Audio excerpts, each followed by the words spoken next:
Hi, friends. I'm Katie. And I'm Lauren. And welcome to Okay, But Did You Know? A podcast where we talk about the TV and media that we love with a friend who's never seen it before. Today we're recapping and chatting about Bob's Burgers, Season 9, Episode 13, Bed, Bob, and Beyond, and Episode 14, Every Which Way But Goose. But we always start off with our synopsis. So here is Episode 13, Bed, Bob, and Beyond. Bob and Linda had a small fight over a pile of laundry on the floor, leading to a frustrating Valentine's Day. The kids join their parents to a movie, worried they'll find out they broke Jean's bed. There's a fire in the movie theater, ruining the night further for the Belchers. The kids start telling their own versions of what they think the ending of the movie could have been in hopes they'll put their parents in a better mood before their parents discover the bed. Louise tells her ending just as they arrive home, reenacting her parents' argument. Bob and Linda make up, and the kids admit to breaking the bed. Short synopsis, but that's only because I don't with anthology episodes. Yeah, you can't really do a cohesive synopsis for an anthology You really episode. can't, and this one is very different, in my personal opinion, than the other anthologies. They're different, and well, so each one has like so much. Each one has their own like references that they're making, but it's not in the past where they're telling three unique stories.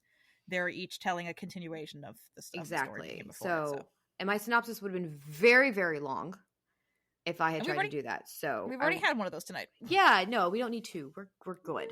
The other one will balance it out a little bit. It's all right. But what did you get for the vacant storefront? Beverly Hills cups, expensive cups. I don't exactly go to stores that's, I know. Like, if I know a store is expensive, it's very rare that I'm going to go into it. Yeah. This makes me think of Erewhon.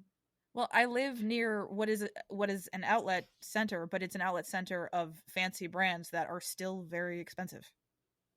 Like, less quality. There are a few handful of things of quality that I'm like, I will spend the money on that. I'm wearing Bose headphones, so obviously that's one of them. Yep. If it's not a Le Creuset or Lodge cast iron, I'm not touching it. Like, I'm not spending the money. Fair. Or Nordic Wear. Yeah. I love Nordic Wear. Pest control truck. The mouse that Jack killed exterminators. That's for the 2018 horror movie, The House That Jack Built. One I have not actually seen. Okay, then.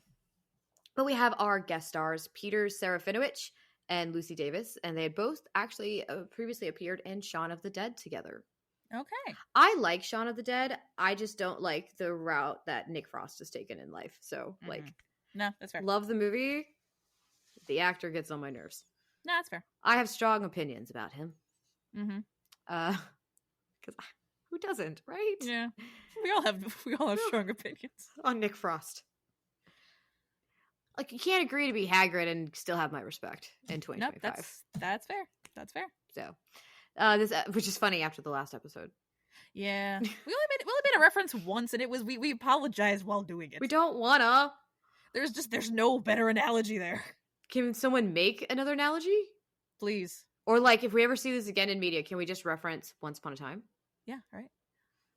He broke a quill, guys. That's all I got for you if you don't know what the fuck I'm talking about. Yes. Listen to the Once episode. Yeah, just listen. That one's actually a lot of fun. I'm aware it's an hour and a half. Just listen to it. You'll like it. This episode contains several parodies of popular movies, including Speed, The King's Speech, Titanic, and Sharknado, which that alone explains why my synopsis is as short as it is, because I would have had to explain all of that. Top Hat Cinema from Hawk and Chick appears again in this episode because they went to the movies. The other movie listed on the marquee was A Million Little Billions. Okay, then. I don't know what that is, but we can guess. Yeah. The name Scott, John, Dan, Steve is derived from the first names of four of the show's male writers. We have Scott Jacobson, John Schroeder, Dan Feibel, and Steve Davis. Okay, then. The store the car drives past in the first shot while driving home is called Ooh La Liquor. One of the locations Scott, John, Dan, Steve points out is where David Bowie and Mick Jagger danced in the street, referring to their cover version of Dancing in the Streets music video. The video was in fact shot at the derelict Millennium Mills located on Royal Victoria Dock. Okay. And Gene thinks that the tube is an actual literal tube. You and I know that it is actually the transit system serving London, which is underground in many parts, leading to its nickname being the Tube. I like we knew that a giant tube better, though. You like the giant tube better? I do. I mean, to be fair, the London Tube is a pretty good system. Like, I've traversed it, at least tried to. I've seen my brother's been, so like he's told me all the things he's seen there. So like I know more about London than I realized. And like I would say with the tube versus like versus like the New York City subway system, neither is more complicated than the other. It's just a matter of figuring out where you're going and how you need to get there. Especially with Google Maps now, everything works now. It tells you what train to get on and when to get off and all that. It's as long as the trains are running the way they're supposed to, which in New York City is not always the case.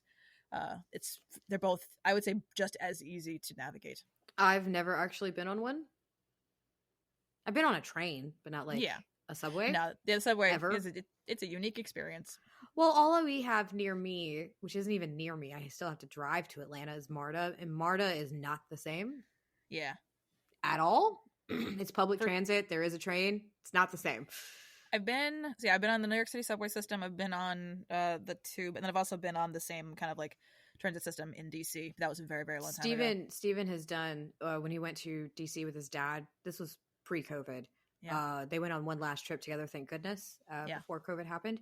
And now he was telling me about that, like how he was able, like they were able to park the truck and travel like all over DC. Like they were able to park and take the subway straight to the ballpark with no issue in DC. And I was like, that actually sounds really nice.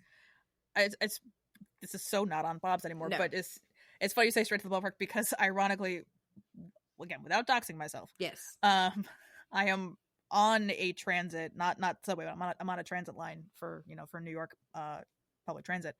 And my best friend's dad, the first time he found out where I was living, he went, "Oh, so you can take the train right to Yankee Stadium?" I went, "Yes, I guess technically I could." How expensive is that? Not very. Not very? We'll talk about this We'll talk about this later, but this you already know where my brain is at with that. Yeah. That's kind of perfect. Yeah. That's what I've been saying. My trip to New York may be sooner than we realized. It just has to be during baseball season. Exactly. This is what we define now. This is conversation for the car. Yeah, that's for the car. So where was I? Oh, after the laundry NATO explodes, a heart pattern is formed by the laundry around the princess and Scott John. In a flashback in My Fuzzy Valentine, Bob also creates this pattern with dirty laundry to impress Linda. Mm-hmm. And just Louise being a child, Louise thinks that Westminster Abbey Road is a place. She's confusing Westminster Abbey and Abbey Road, two separate places. Mm-hmm. I have 7 lines. I have 9. Actually, this time I counted and wrote it down. Okay. Because I'm always like, and not in an aggressive way, just in a case of like, I always feel like I'm always miscounting. No, I'm with you on that one because I highlight mine, but then I realize when I go back that I didn't actually really write anything else down other than lines, so it's just everything highlighted. Yeah. And I'm like, why am I doing this? No, I know. But you get to go first. Okay. I'm never going to be your Michael Bolton. You don't even try to be him, Bob. I grew my hair long once. And Dad pretends he doesn't like them, but every time he sees one, Dad cries and then downloads the soundtrack. She would watch 400 weddings and 1,000 funerals if she could. He puts glamour and stammer. Since I'm not allowed to yell it in a crowded theater, I'm going to say it calmly. Fire. Do you not know how scones work? I have that one with, they're incredibly dense. But also, don't English people use kilograms? Kilometers. No, actually they use miles. We studied it in school. Sometimes stories are so universal. It feels like they're speaking to all of us. Yes. Seamen spill out over the deck. Tina, oh, you meant sailors. Wait, what? What did you think I meant? I have that one too. Why would you mind a gap? Poor Bob during that. Oh my god. Right? Cut to Westminster Abbey Road. I think that's a place. What really sunk the ship was human arrogance. That was my favorite movie I've never seen. That's all I have. Yeah, that's me too. Oh, that was wonderful. Oh my goodness. But no, Bob is so fed up the whole time because he's picking up on everything. Linda's just enjoying herself for the most part. But she's the supportive mom. Bob is picking up on everything. He's like, why do we keep bringing up broken beds? The constant like, oh my god, they like these kids have no like. I think it was also him just having the moment of like, my kids are dumb. Like my kids don't actually know shit, and you're just he's having that moment of like, fuck, I really gotta teach my kids better. Like, what's happening right now? Mm-hmm. But what did you think? I mean, you know me, I like an anthology episode. It feels like it's been a while since we've had one. It has. I think it was like early season 8 that we had it. So like and this is like halfway. Yeah. And like I say this this is a good way of making it feel new, because like we said, like usually it's the kids each telling, you know, their 3 individual stories, and this is each of them kind of building on the other, although I guess negating them, because, you know, Tina had her whole Titanic situation that Louis was like, actually that didn't happen, he didn't die, so like he's still here. Well, we've talked about, I think, the physics, people have talked about the physics of the door in Titanic, and he definitely, like, space wise, yes, he could have fit, but the buoyancy of the desk wouldn't have, or of the door wouldn't have held both of them. The door, no. So that the buoyancy of it wouldn't have been able to hold them both. He would have fit physically, but they both would have sank. Didn't Mythbusters do that? I think so. I think they did. I think so. I think that's where I got that from. Most likely. So. Is that where most of us get that from? Like the amount of different things. The random science facts we all have. The random science facts. Because like I remember, like I used to be, I still am. I still don't like elevators. But then like Mythbusters is what taught me that like you don't die until you're above 4 floors. So if you're like 3 floors or under, you can get injured, but it won't kill you if anything happens. Like even if it drops from 3 floors, like the way it is, like you'll get injured. But it might not kill you, but 4 floors and up, you're dead. Well, because it's all about terminal velocity. Yeah, exactly. And like that has stayed in my brain. So like even when I'm at the hospital and I'm like, oh God, I have to go up to like the 7th floor, I have the worst anxiety attack in existence. Like I'm standing in the elevator like, please don't, please don't, please don't. Like it's horrible. I hate elevators. You will never get me in the Empire State Building. It's not happening. No, and I would never take you there. It's a tourist trap. It's that's so high. It's pretty. But like not necessarily, like you can also get very nice views on a clear day from a lot of other buildings. Yeah, it for me, I know the taller the building, the more the top sways, and that'll just like enact more anxiety for me, because I'm not scared of the heights per se. I'm scared of what happens if I fall. Yeah, now I'm just thinking, I might maybe my thing with the heights and the views of the city, what have you, they may be desensitized because I grew up going to my grandma, and she lived she's alive. I was about to say, I think she's still here. She just turned 87. She's fine. She lives in the Bronx on the 9th floor, but because of the way the building is, it's really more like the 12th floor, because like that doesn't include she's 12 stories up. Yeah, and like on a clear night, it's a really pretty view from up there. I bet. Like, because like I can do high-ish floors. I'm not saying I'm not capable, but once you go over a certain floor, I'm just like, why? Well, what's the point here? This is also my thing with being desensitized with views. This is going to sound ridiculous. The highway in Jersey that I take a lot, that goes towards Manhattan. Yeah, there's a point on a really nice day when you're at the top of a hill, you can see the New York City skyline.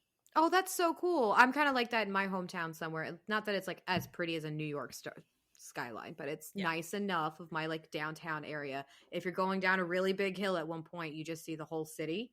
Yeah. And it is really pretty because we're in the foothills of the mountain. Like technically where I'm from, it's like foothills. So you can kind of walk, like when you see it, when you're on that hill and you see the skyline and it's going north, you can actually see as everything starts to get taller. No mountains yet, but you can definitely see where things are getting taller, and it's kind of cool. No, yeah, so nothing like a New York City skyline, I'm sure. No, yeah, that's different. It's a whole different thing. I appreciated the different references, and I caught most of them. I caught Speed. I caught the. But Gene says it, doesn't he, with the Speed one?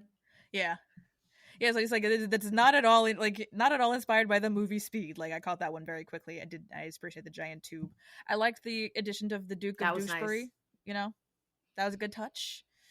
I was like, no, not a laundry berg. All the laundry, like it's such a dumb argument, but I think it just shows how dumb marriage arguments can be, because it could just be something as simple, you're both just aggravated, and the laundry's the catalyst, and that's it.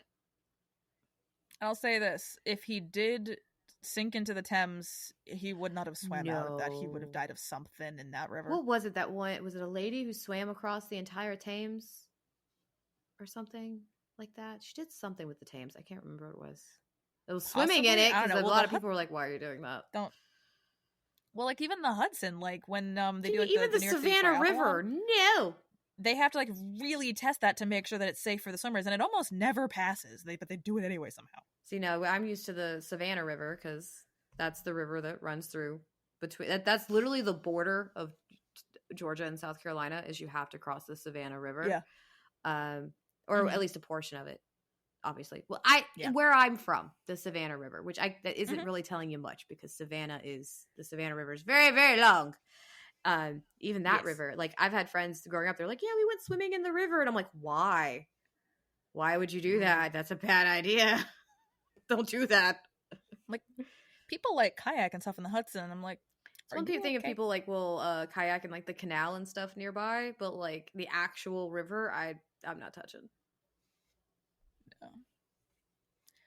Yeah, it's my thing. I was like, oh, so we finally got the Notting Hill reference with that somehow morphs into Sharknado. Okay, then. Yeah, this was definitely an interesting anthology because I've never watched Sharknado. No, me neither. I don't have an interest. I love watching a good bad movie. But no, fair. Absolutely fair. I love that. We like to do mostly the good bad movies of like, let's say horror. I love a really good bad horror movie. And there's plenty of them out there. If you ever need to watch a sentient jack-o'-lantern come to life to kill people, I got you.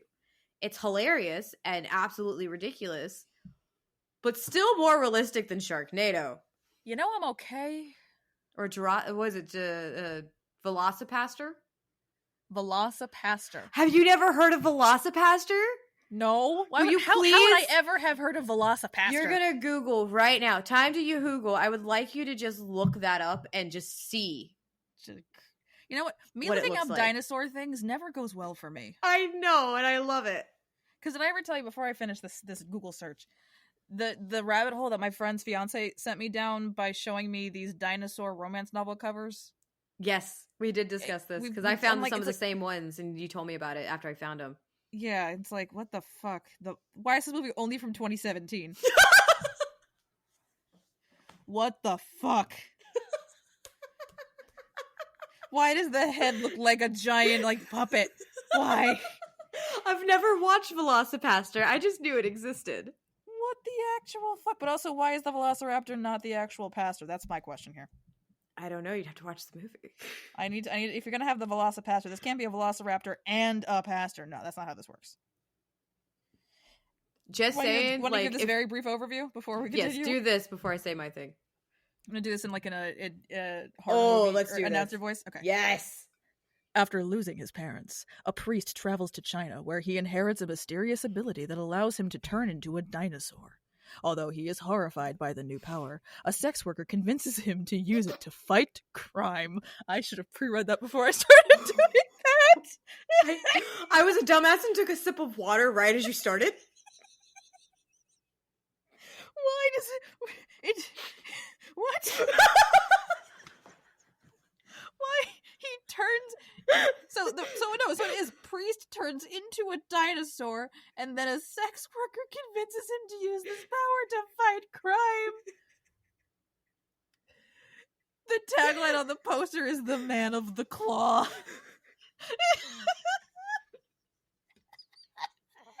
What does this have on Rotten Tomatoes?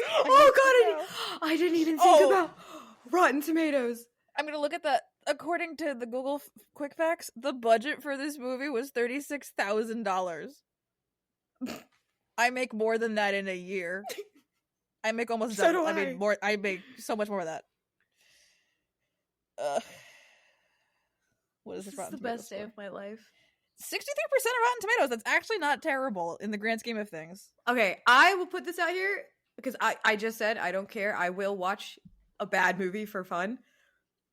This specifically feels like a movie that I'm like, Patreon exclusive. Yeah. But we watch on edibles. Yes. I would do that. I would do that live. Like, I would do that. With patrons. With the patrons. 100%. So if you want to make me and Lauren watch Velocipaster. While inebriated. Yeah, inebriated. Sorry, my brain did a thing there for a second. I was like, I'm sober. I'll still have an edible. Same thing.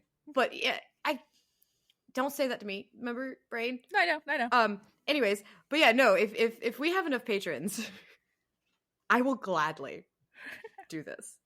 But so yeah, come join Patreon because I really want to do this now. Just for fun. You're welcome. Yeah. You still like me? I do. Okay, You're still my wife. You're fine. Okay. Anyway. Yeah. How did we get? Thing is, we got here because of Sharknado. So it's on topic technically, but we're here because of Sharknado, which I'm not even looking into Sharknado. I already know. I know people talk about it. I know what it's pretty much a tornado of sharks. It makes zero fucking sense. But it is what it is. Velocipaster just sounds funnier. Yeah, that's fair. Like, honestly, I feel like I would laugh more through Velocipaster than anything. Yeah. But I enjoy this episode. It's a lot of fun. They're like the continuation of the story. I do really enjoy that they try to do that so differently. Yeah. Like, it's a really good way of changing things up a little bit. So I appreciate that at least the two actors that were in the movie, they kept up with those voice actors rather than having the kids do those voices as well, mainly because them trying to do British accents was already annoying enough. Yeah, I like it better that they did cast people to play, God, what is his name? Scott John Dan Steve. Yeah, Scott John Dan Steve and Princess Paula McCartney. Paula McCartney. Oh, God. So many puns. So little. That's the time. show. Yeah. You're welcome. Yeah. Well, actually, I have something for you that it's actually not related to either of these episodes we're talking about, but it is Bob's adjacent. But here's the thing: is I found this weeks ago and forgot about it, and I found this fact out again. If I wait for an episode with Brooke Dillman in it, I'm gonna forget again. Yeah, Brooke I don't know when she comes up again. So, like, if I wait for an episode for her to come back, I'm gonna forget. So, did you know that she's been on Broadway? No. So I was watching these things again, hyperfixations. We do these things. So, I found out she was in the Britney Spears musical. It was Once Upon a One More Time. It was like basically fairy tale retellings, but set to Britney Spears music. She played the fairy godmother. The reason why I found this out. So she played the fairy godmother is because the stepmother was played by Jennifer Samard, who's in Death Becomes Her. So that's where the hyperfixation came in. So that's the connection. So Brooke Dillman has acted alongside Jennifer Samard. I will send you their version of Toxic. It's a weird rendition of it, but her voice is this is Jennifer Samard singing it. She's insane. Like, the voice is insane. Okay. I don't understand. And the show didn't last very long. I think it opened September of 2023, and it was closed fairly. It closed fast enough that there was never a cast recording. It's kind of like Bad Cinderella. I think Bad Cinderella did not last. No, from what I've read from basically reading the synopsis, the show just feels confusing. Yeah. But also, having seen clips of it, it looks very expensive. Oh my. So it worked out in our favor, because with that closing, Jen was free to start doing the Chicago run of Death Becomes Her. So, which is I'm not taken over your life forever. Guess what I have time to do this week?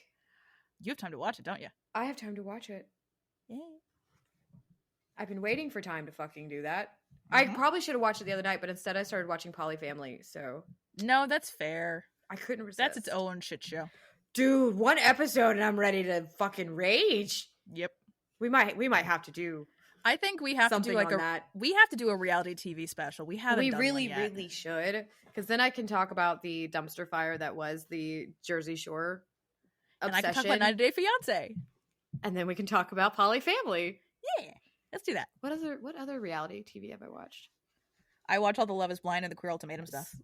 See, and everybody keeps talking about Love Island too, and I have zero interest.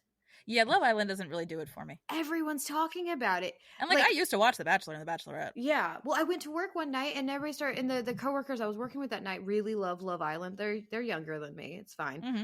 And then my friend watches with his sister. So everyone seems to be watching this. And then they showed me a twerking contest because Megan Thee Stallion was on the show. Ooh, I have a real shit show of a show to talk to you about. What is it? MILF Manor. Oh my God. Send it to me. It's on Max. We're doing this.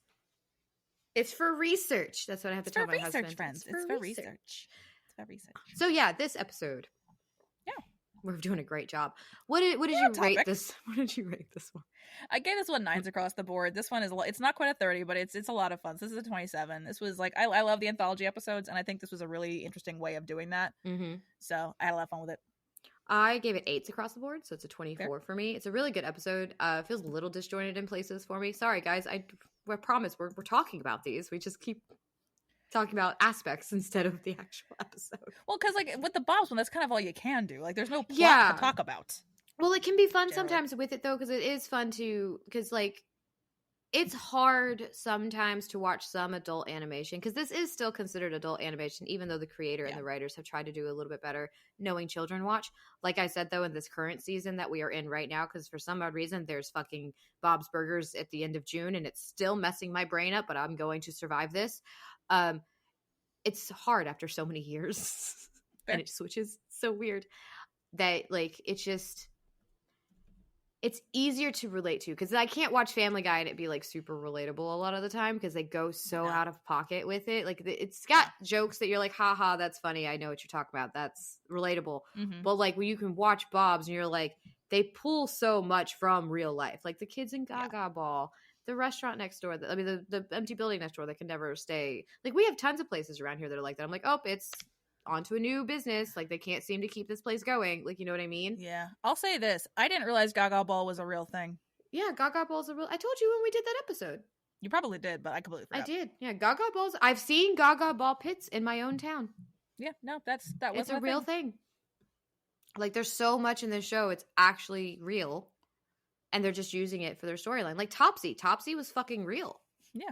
Well, I mean, it comes back to that thing of, like, you know, you write what you know. And, like, there's, I think that, I don't remember what comedian it was that used this line, but I love this line because it really sums up a lot of comedy. Is there are some things that are too stupid to be made up. Yeah. Speaking of, who's ready for episode 14? Every Which Way But Goose. I really hope no one falls in love with a goose. We'll get there. Anyways. Tina is excited to find out the theme of the school dance, hoping her idea is chosen. Night of the Living Dance. She is also hopeful Jimmy Jr. will ask her to be his date to the dance. Tina's theme is chosen, and she impatiently waits for Jimmy Jr. to ask her the big question and gets her siblings to help her with restaurant work so she can be on the dance committee. Jimmy Jr. tells Tina he isn't going to the dance, and then she finds a new infatuation with an unlikely creature. Instead of going to dance committee, she continues to visit Bruce the Goose at the park. She starts writing friend fiction about the goose, worrying her family. Louise and Jean tell Jimmy Jr. what is going on with Tina and insist he ask her to the dance. Only he has an injury with his butt and has to take a break from dancing and is embarrassed to tell Tina. They trap Bruce and get Tina to go to the dance, but Tina is too enamored with the goose to enjoy her time with Jimmy Jr. Until Bruce shows up at the dance. Jimmy Jr. helps the goose and Tina goes back to her normal self. And meanwhile, Gretchen visits Bob's Burgers and Linda struggles to help her get a date to a wedding. Gretchen's taste in men makes the task more difficult than she expected. Linda begins messaging men in Gretchen's place and she is not happy about it. But Linda finds the perfect date for Gretchen. Herself. What did you get for the vacant storefront? I hate you so much. I knew it! I told Sammy you would react this way. Big Old Kitty's Senior Cat Adoption Agency. It's the perfect store. Uh-huh. And for the pest control truck. That's what she said, exterminators. You're welcome. I hate you. Yeah, but look what you get. There were 4 burgers. Yep. That I could see. I think there was one that was like behind someone's head the entire time. Kind of. I think that might have been this episode. I don't remember. I have all mine are full. This I did not. I did not watch this at 4 a.m. Probably a good idea. Yeah. Can you imagine watching these 2 episodes at 4 a.m.? No, that wouldn't have been fun for anybody. So we have the throw your hands in the Gruyere burger. For throw your hands in the air. The sealed with a Swiss burger. Sealed with a kiss. Which so far are just 2 cheeseburgers. Yeah. The 2 left beet burger. Disgusting. For 2 left feet. And the I love you just the way you are burger, way spelled W-H-E-Y. That also one's disgusting. Confusing. Like, what are you using in that? Like, whey is in protein powder. Well, because what are they using? Because whey is the liquid when you're making cheese. Whey isn't the solid. The curds and whey. The whey is the liquid that comes out. Ew, what is he doing with that? Yeah, so I don't really know. I don't like putting it in the burger to tenderize it or something, but like when you make cheese, like you separate the curds and the whey. The whey is the curds are the cheese and the whey is the liquid. So that's the buttermilk. Like I could see like a buttermilk ranch, but that's not what this seems like. But then what's so special about a burger that has ranch on it? Anyways, the title is a reference to the 1978 movie Every Which Way But Loose. From this episode on, writer Lizzie Molyneux is credited as Lizzie Molyneux Laughlin, following her marriage to Matt Laughlin. This episode was the first to be table read after their wedding in February of 2018. Oh, so one of the Molyneux sisters got married. I really, really love that she hyphenated though. Yeah, because her and her sister work together. So I thought that was really cool. So it reminds me of Friends when Courtney Cox got married, and like there's the episode when she comes back right after she gets married. They do a whole episode where if you watch the opening credits, not just her name is changed. They changed everyone's names to hyphenate with Arquette at the end. Oh, that's funny. It was sweet. I mean, they got divorced later on, but it's very sweet. You can look back and see that they were very supportive of her getting married and everything, which is very sweet. This episode features Gretchen's first speaking appearance since Paraders of the Lost Float in season 7. Damn. Her sister, previously mentioned as being on methamphetamines, is in The Unbearable Likeness of Jean, is also mentioned. As of right now, I don't think we've met Gretchen's sister. No. Like I said, I haven't watched the later seasons as much. I still watch them a lot, but not near as much as the earlier seasons. So I don't think we've seen Gretchen's sister as of yet, which is always subject to change. That's the craziest part about doing this podcast is there's probably episodes now that I've said something like this has never happened, and now I'm wrong because it's still ongoing. Everything that I have said about Bob's Burgers could change, and I would never know. Fair. I don't remember what I've said in 100-something episodes. I barely remember what we said last week. Seriously, though. Sometimes I have to go back and like actually listen to episodes to be like, what did we say? What was this one? Right. What was this about? Like when episodes come out every week, I have to look at them and go, oh, that's where we're at. Because I truly have no idea. That's fair. Joy of a bank. We have no idea where we are, guys. When Tina is walking while upset with being rejected, she walks past Eleanor Hirschbaum's house from Bobby Driver. Okay. The living space at Jimmy Pesto's Pizzeria is seen in a flashback, making it only the second time it has been seen in the series, the first time being in Family Fracas. Gretchen shouting, Attica, Attica, is a reference to Dog Day Afternoon, where the character Sunny starts the chant at the masked police outside, referencing the excessive police force used in response to the Attica prison riot in 1971. Yep. And Gretchen is shown working at Hair Barrel again, after working at Special Girl and the Laser Nth and Daimia River in V for Vendetta. And the stores opposite Hair Barrel are Dirty Pantsing. Oh, sorry, it's Dirty Pantsing Laundromat. And okay, I was like, sorry, I didn't read it correctly. That's on me. But Dirty Pantsing Laundromat and A Jar is Born baby food. I hate it. I have 9 lines. I also have 9. Rock, paper, scissors. Okay. This isn't gonna work with like the delay. I know. All right. Wait. What are we doing? I don't know. I messed up. Someone has to count. All right, ready? 1, 2, 3, shoot. What the fuck? Why are we both scissors? We're queer. All right, let's try that again. All right, ready? Rock, paper. Okay, 1, 2. Fuck. We got this. Okay. This is gonna be great to listen to. All right, ready? I'll edit some of this out. 1, 2, 3, go. Rock, paper, scissors, shoot. Fuck. You know what? You go first. I give up. Okay. I tried to do something fun, and Riverside ruined it. We could try it one more time. Oh, so we could choose the same thing again? Let's see for 3 for 3. Okay, ready? Rock, paper, scissors, go. 1, 2, 3, shoot. All right, fine. You go first. Ahead. You're queer. You won. Oh, I won? I won! You did scissors, you won. Not me. Go first. I'm gonna... Rock, beat, scissors. Rock does beat scissors. Scissors doesn't beat scissors, apparently. No. Isn't that a myth? I think so, yes. I've never actually met anybody who does that. But anyways. No. Eating brains and doing cocaine. I read it. It was erotic and highly disturbing. 2 for 2. I want to remain in suspense. Hey, Dad, what are you wearing to Mom and Jean's wedding? A suit, I guess. That was my next one. I better get everything waxed and ready. What do you think, Bob? Bikini or Brazilian or barbarian? Gretchen, why so droopy? I'm not wearing a bra.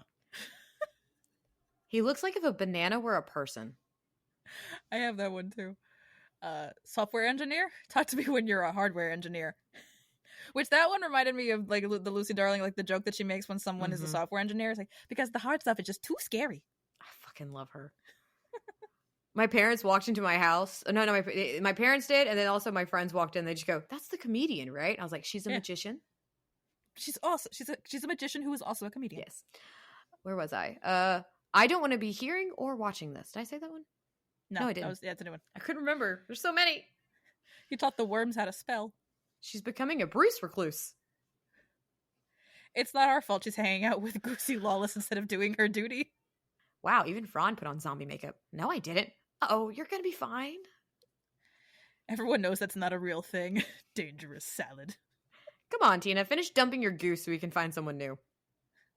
It feels good not to hide my butt stuff anymore. Oh, God. The dangerous salad one, though, that reminded me of an old Brian Regan bit. Because like, the dangerous salad. Because he's got one that's about the spelling bee, whatever. Mm-hmm. So he had the one. So he's like, you had the one kid that would misspell a word on purpose just to get kicked off. Like cat, K-A-T. I'm out of here. And then he's walking by going, I know there's 2 T's. That's what it reminded me of, which is it's similar cadence. I have no brain cells left after that. They're gone. Neither did he. You took. So what'd you think of the goose? Geese are terrifying. Geese are terrifying. I almost got attacked by geese one time when I was roller skating on this trail that I like to go on, and like I was trying to go slowly because a bunch of them were crossing over because there was like a lake nearby. And, like I'm trying to go slowly, and like I can't do anything but wait basically, but like or go as slowly as possible. But then they just started hissing at me. Yeah, they do that. It's okay because according to my husband, peacocks just scream at you. Oh, good. He has peacocks on his mail route. Lovely. How? Farms. There's a yak too. With peacocks? Yeah. Huh. So the kind of in the middle of nowhere, people kind of get to just go, okay, there's not really many laws surrounding it because it's farmland, so you're allowed to have animals. It's farmland. Like I live in city limits, even though we live in a neighborhood, but it's in the middle of nowhere, if that makes sense. Like we're in a rural town. We're in farm country. Yeah. Out here is mostly hay, chickens. Some I think there's a pork farm near, and there's a lot of cows. That's what's mainly out here. But since like you have some laws surrounding that, so like for us in city limits, you're allowed to have animals, farm animals. You're not allowed a rooster. Like you can have chickens. Mm-hmm. You're not allowed a rooster because of the noise ordinance. Chickens aren't that bad. It's the rooster that's the problem. But you only need a rooster to breed. Well, once you get outside of city limits, they don't give a fuck. So he's got people with horses, cows. There's some with sheep, llamas. There's lots of goats. This just reminds me of when you were like, when I sent you a picture of that baby goat, and you're like, where did you find a goat? But yeah, we stand by that question. We actually, sorry. He has a friend he actually went to middle school with that lives out here that has a yak.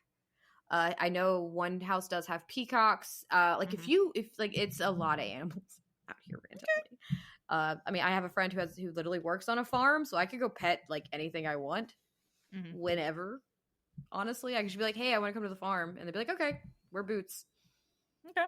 Like it's living in a rural area can be a little interesting sometimes. That's fair. But obviously, I see geese all the time. We're near a lake, so yeah. Oddly, this episode just made me laugh through most of it because all I could think about was date anything. I don't think there's a goose-based character. I don't think. Hang on. I'll admit, I haven't played enough of it yet to really like. You're focused on the safe, anyways. I'm a little focused on the safe. That's fair, but I haven't had the time to really play through as much as I would like to. I met the fridge. He seems really nice. I want to be friends with the fridge. That's a normal sentence that everybody would say.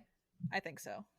I've been playing Undertale, so I can't help you much. It's a weird game. Yeah. There isn't anything that's at least Goose-based, but I think there's a rubber ducky. So what did you think of the attachment? There's a rubber duck. The attachment to the goose? The infatuation, as I called it in the synopsis. The infatuation with the goose. I mean... Like, she, falls in love with the goose. She does. And, that's why I was like, no, not the fiction about the goose. Like, no. That's where it went too far. Date everything. A, they are personified versions of these at-home objects. And B, with the magic of these Dateviator goggles, you can turn them into people. Oh, you can turn them into people? That's towards the end of the game. Oh. Once you've met enough of them and built up enough stats, and you have enough relationships. How explicit does this game get? Not at all. Oh, okay, so you're really just dating. But you said the dominatrix thing. I was confused. Well, it's a dating sim. Yeah, I've never played a dating sim. It's all text. It's all text based. I keep trying to date in real life, and it just doesn't go well. No, yeah. Well, the safe. Sophia, the dominatrix, the safe. But to be fair, their idea of BDSM based role playing, one of the scenes that my character played out with the safe was, I am a small business owner and she was an IRS tax auditor and I didn't file my paperwork correctly. It's that ridiculous. But to be fair, I am also currently romantically involved with the air that comes out of my air conditioner. And all I had to do to get that was not speak, because that character, quite literally, they paid a very, very well-known voice actor to breathe into a microphone. I truly don't know how to react to this. Part of me is intrigued. It's a great game. I'm hoping I'm going to have more time. Yeah, I'm intrigued. I'm really hoping I'm going to have more time to play it this weekend. I think you will, but I'm dying. It's great. It's a great time. So but it's the thing is, that's a case of, it is, I'm aware that the Bob's Burgers is also fictional, but but for the character, it's real. In my case, it's I don't think I'm actually in love with my air conditioner. No. You're very much like, oh, this is funny and I'm doing this. This isn't Tina literally has an infatuation with a fucking goose. And it's a little out there. And then you add in more out there than I expected. But then you see everything with Gretchen too, and you're just like, what are you guys trying to do here? Because yeah, I have with one of the guys she went out with, no sane person finds feet fascinating, not even a podiatrist.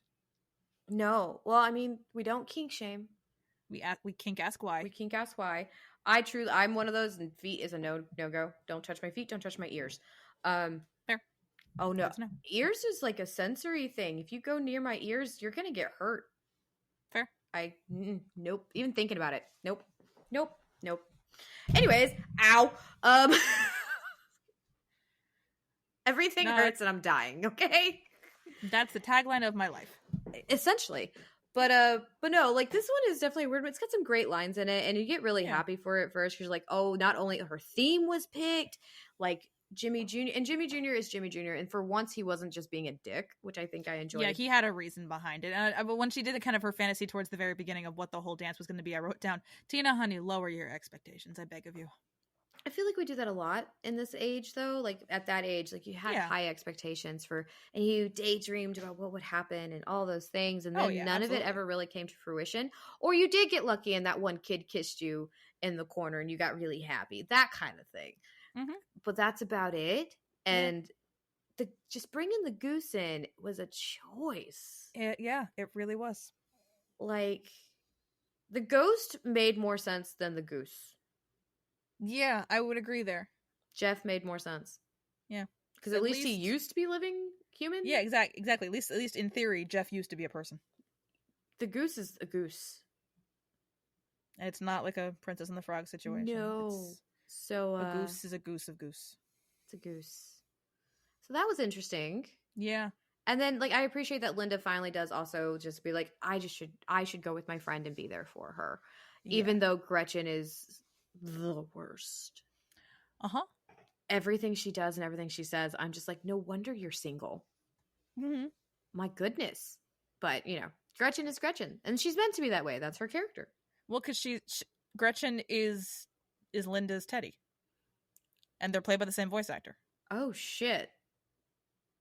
How do you do this? It's the same character. It's much like we said before about the different kinds of Regina. Same character, different font, down to the actor.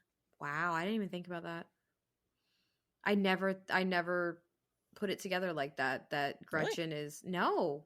I never actually put it like together she's not like around as often, but it's maybe that's why. But she's a little bit more intense than Teddy at times. Yeah, but it's the same. It's the same archetype at the end of the day. Yeah. Wow. Okay, I like that. I actually kind of like that. Makes sense because we don't see a ton of Gretchen. We see a lot of Teddy. Yeah, this is true. I think maybe we're not desensitized yet to Gretchen, but we're desensitized to Teddy because he's around all the time. That's a possibility. Like we've gotten used to him. Not that I need more Gretchen. No one needs more Gretchen. We're good. No. We're good. But yeah. I don't know what else to say about this episode, truly just for the fact that it is so out there. Like, it's not one I skip. I do watch it. It's got some great lines, obviously. Like, we both had plenty of lines that we really loved. There's some funny parts to it. Mm-hmm. There's some things to enjoy in the episode. But then you have this whole Goose storyline and Gretchen being Gretchen. And so it's kind of hard to actually enjoy it pieces. Yeah.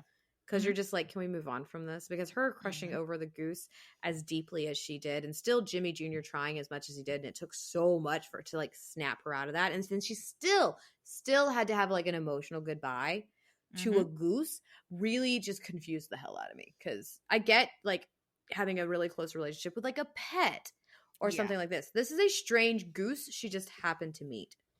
Yes. The things we have to talk about on this podcast. And you thought the once episode was a fever dream.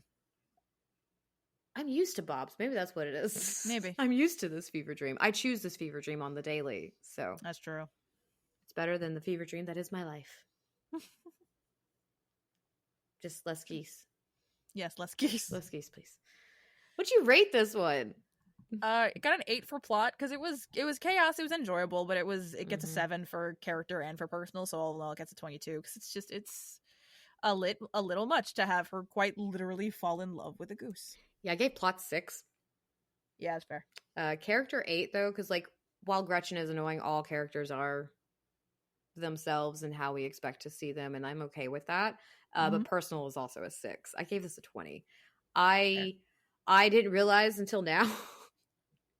Obviously, during this podcast, I was like, geese are a little falling in love with a goose might be a tiny bit too far for me. We don't kink shame, we kink ask why. And that's okay. We're not shaming. Do not think you guys are horrible or anything like that if that's what you're into. We're just curious. I have a whole book not about for that, me. actually. I have a whole book. I think the title is, Why Do They Like That? Why People Like Certain Kinks. It's nonfiction. I need to read that. No, that's fair. That sounds good. I'll pull it off the shelf and send you a picture. Sounds good. Thank you all for listening. Join us next time when we discuss Once Upon a Time, episode 501, The Dark Swan. Don't forget to like, rate, and follow the podcast wherever you listen so you can be notified every time we publish a new episode. Follow us at OBDYK_pod on Instagram and Blue Sky. And if you'd like to join our Patreon, you can find the link with more details in our show notes. This has been an episode of Okay, But Did You Know? A TV and media podcast. It was hosted by Katie and Lauren and edited by Katie.